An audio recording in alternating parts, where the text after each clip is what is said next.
Assalamualaikum warahmatullahi wabarakatuh, dokter. Salam warahmatullahi wabarakatuh. Dokter, mungkin bisa diperkenalkan ke teman-teman Bangga Sido. Ya, nama saya Dr. Miftahur Rohmah. Panggilan saya Dr. Iva. Saya kerja di Klinik Mata KMU Sidoarjo. Luar biasa, wis ngasih informasi, dapat hadiah 150.000 buat 3 penanya. Betul ya di Sidoarjo. Bisa di Klinik Mata KMU Sidoarjo ini kita sudah bisa melakukan operasi katarak. Selain itu operasi kayak selaput atau operasi tembil itu juga bisa. Oh, Tapi yang berarti alat-alatnya sudah ini ya, Dok. Sudah lengkap, sudah top pokoknya ya. ya, insya Allah. Katarak itu apa sih, Dok? Oke. Katarak itu adalah kelainan pada mata, di mana lensa mata yang kita itu lahir itu biasanya masih jernih ya. Lensa itu lahir jernih di dalam bola mata kita. Kalau kalau tak bilang ya, sebentar tak kasih gambaran. Ini adalah bola mata kita, ya, bagian kornea kalau dipotong, nah, seperti ini dalamnya. Ini ada rongga mata. Rongga mata ini saraf yang menghubungkan ke otak. Ya, ini bagian paling depan. Nah, lensa itu ada di tengah. Nah, seperti ini, yang di tengah-tengah sini. Di antara selaput bening sama rongga mata. Normalnya harusnya jernih. Tapi dalam perkembangannya seiring usia, makin hari katarak lensa itu makin hari makin budak. Ya, makin budak, makin burek. Biasanya pada usia di atas 50 tahun itu sudah mulai keruh. Nah, itu kekeruhan lensa itu yang dibilang katarak. Oh, gitu. Terus berarti katarak itu memang penyembuhannya tuh harus operasi ya, Dok? Ya, kalau pengen hilang kataraknya operasi. Tapi Sakit nggak sih, Dok? oh Sakit enggak. nggak sih, Dok? Operasi yang sekarang itu berbeda dengan operasi mungkin 20 tahun atau 15 tahun yang lalu sudah berbeda ya. Jadi jenis operasi teknologi makin berkembang sehingga teknik operasi katarak yang sekarang itu sudah berbeda dengan 10 atau 15 tahun yang lalu.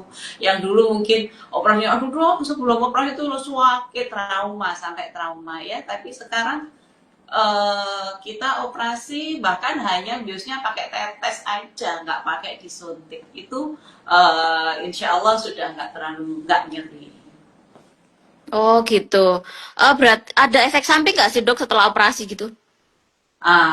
Efek samping itu apa ya? Maksudnya begini, dalam semua tindakan operasi katarak atau operasi apapun lah, atau tindakan apapun, itu pasti ada risiko dan komplikasi yang bisa mengikuti setiap tindakan, ya kan? Bener ya? Bener. Nah, itu juga apakah operasi katarak juga ada risikonya dok? Apakah operasi katarak ada komplikasi? Ya ada pasti, ada. Oh, orang nyebrang aja risikonya ketabrak ya kan? Iya, Ya kan? betul. Toleh-toleh, lihat kanan kiri dulu, nggak ada kendaraan baru kita nyebrang. Nah, seperti itu juga dengan operasi katarak. Jadi kita persiapkan dulu sebaik-baiknya sebelum operasi. Tekanan darah harus bagus, gula darah harus bagus, tidak ada infeksi, tanda-tanda infeksi nggak ada merah, nggak ada melopok. Kemudian tekanan bola mata harus bagus dulu. Jadi dipersiapkan sebaik-baiknya dulu, baru kita lakukan tindakan untuk meminimalisir kemungkinan-kemungkinan yang tidak kita gitu. Oh, berarti tetap harus cek kesehatan secara semuanya gitu juga ya, Dok? Iya, Kayak gula darah tadi semuanya juga berpengaruh ya, Dok ya? ya betul. Berarti kondisi badan kan tetap harus fit gitu ya, Dok ya? Iya, pas saya batuk ya jangan operasi pilek, Oh, operasi dulu. Jadi harus kondisinya sehat baru bisa kita kerjakan. Untuk kalau ya apa, meminimalisir Dok? tadi itu. Oh iya, kalau sudah punya katarak nih dok, misal nih kayak orang tua kita udah ada katarak, tapi itu nggak segera diambil tindakan gitu, ada hal-hal yang bisa terjadi nggak sih dok? Hal-hal buruk lah atau yang bisa terjadi kalau nggak segera-segera operasi atau apa gitu? Oke. Jadi begini, katarak itu apapun kekeruhan pada lensa kita bilang sebagai katarak. Apakah katarak itu semua harus operasi? Untuk menghilangkan katarak, ya harus operasi. Untuk waktunya kapan? Apakah bisa dong ditunda? Oh, tuh lihat kondisinya. Kalau kondisinya itu kataraknya masih tipis sekali, kemudian belum terlalu mengganggu penglihatan, itu masih bisa, kontrol-kontrol aja masih bisa. Tapi kalau sudah mengganggu aktivitas baca udah terganggu, lihat orang terganggu, ngitung duit terganggu lah itu. Waktunya operasi. Kayak yang terakhir tuh nggak mungkin dok. Ya.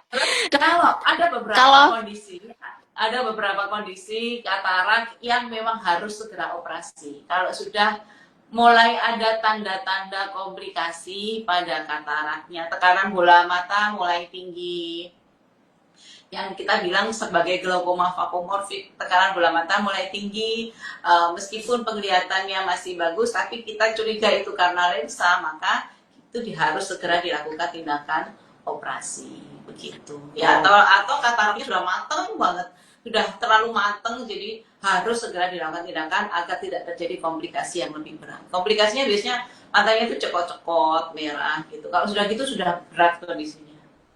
oh, tapi katarak tuh bisa sembuh nggak sih dok tanpa operasi? Oh nggak bisa ya.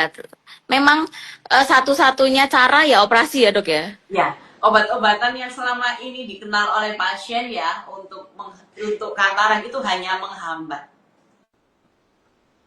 Oh menghambat gitu. aja. Jadi nggak bisa hilang katarak itu kecuali diambil tindakan. Oke, Diambil dari dok. Ini kan tadi sudah ya secara umum. Ini kita mau menjawab, mungkin bisa dijawab ya dok kayak pertanyaan dari teman-teman yang sudah bertanya di kolom section yang kita sudah posting dan di kolom yang live ini. Jadi yang pertama nih dok ada yang bertanya penyebab sakit katarak itu apa sih dok? ya, penyebab sakit katarak secara umum karena tua. Oh memang umur ya dok ya? Karena umur. Kalau uban itu ya, rambut kita hitam terus jadi ubanan. Secara umum karena usia. Nah, tapi apakah bisa dok sebelum tua itu katarak? Bisa banget. Sekarang itu malah mulai banyak katarak itu terjadi pada usia-usia yang lebih muda, umur 40, 35. Nah, salah satunya itu karena obat dan gula, gula Oh. sama paparan UV. Paparan UV itu sinar matahari yang terlalu berlebihan. Jadi orang-orang yang bekerja di daerah yang panas, petani, nelayan, pekerja proyek yang di luar ya tanpa pelindung, tanpa kacamata UV, anti UV itu mempercepat terjadinya katarak. Pada usia muda bisa. Kemudian yang kedua obat-obatan. Beberapa obat golongan steroid itu juga bisa memicu terjadinya katarak. Kadang-kadang begini, saya tidak mengitukan ya. Beberapa orang itu suka minum jamu kuat gitu ya, jamu kuat atau obat kuat. Lah ternyata itu ada kandungan steroidnya, Lah itu juga mempercepat terjadinya katarak. Termasuk gula darah yang tidak terkontrol, gula darah yang naik turun itu mempercepat katarak. Pada orang yang normal mungkin 60 tahun, 70 tahun baru terjadi katarak ya. Pada orang diabetes bisa lebih cepat, 40 tahun, 35 sudah bisa terjadi katarak. Seperti itu. Oh, berarti anak muda itu juga bisa terkena katarak ya, Dok? Misal 30-an lah, under 35 itu juga bisa nggak, Dok? Bisa, bisa. Ad- Biasanya kan oh, di kondisi-kondisi tertentu sama adanya trauma pada mata, sapluk, kesapluk, kesetroma itu juga bisa menyebabkan terjadinya katarak traumatika. oh gitu. Terus ada pertanyaan lagi nih, Dok. Mata jika suka silau banget kalau lihat motor, apakah itu karena ada silinder, Dok? Ya. Kalau silau kena sinar yang terang itu bisa beberapa hal. Bisa karena silinder juga bisa bikin seperti itu, ambiar ya. Kemudian awal katarak itu juga bisa. Awal katarak itu juga bisa, atau tekanan bola matanya agak tinggi itu juga bisa. Ya. Oh, berarti caranya ya harus cek di mana Ya. ya, Dok ya, di KMU ya, Dok Ya. ya. Jika yang sudah jauh. Terus ada lagi dok yang nanya, berarti cara merawat mata yang baik itu bagaimana sih dok? Cara merawat mata yang baik. Jadi begini, banyak faktor ya. Satu, pergunakan mata kita sebaik-baiknya. Jangan overuse. Jangan overuse. Gimana itu maksudnya dok? Overuse Kalau yang orang kerjanya di Selean. depan laptop, Ya, kan itu pasti overuse gitu.